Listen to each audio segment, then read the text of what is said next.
One more thing, sorry, video 3.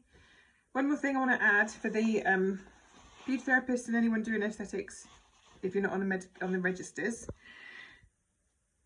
You are intelligent people, you are successful business people, and I admire and respect you.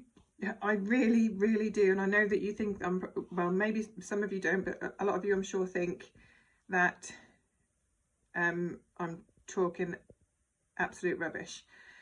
I don't care if you are. It's not going to change my opinion about what I've said already.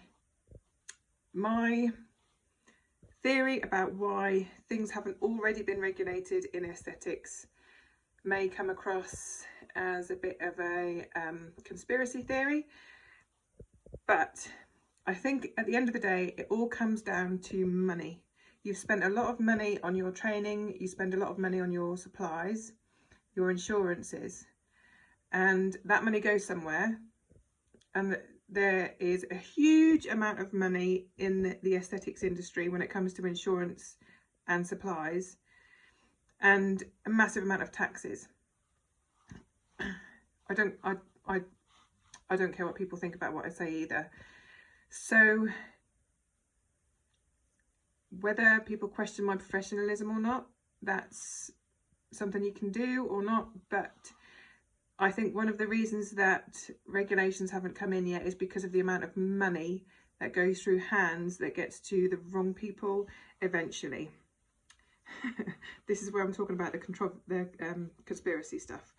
So I'm not trying to have a conspiracy theory about it, but I think one of the reasons it hasn't changed is that because insurance companies and suppliers to the industry in relation to your products has a massive amount of money in it, and until people start realizing that everything is driven by money,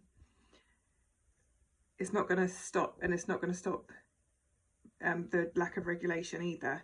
So if you're spending money on training, insurance and supplies, the end result of that is your patient or client.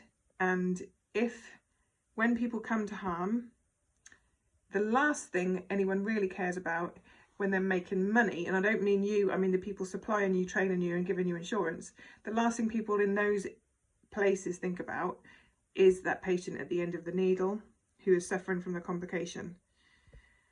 The insurance people, the suppliers and the trainers that you've paid already, they've had your money. They don't care about that client, because if they cared about the client, they wouldn't be supplying, training and insuring people to do medical procedures who shouldn't be doing medical procedures.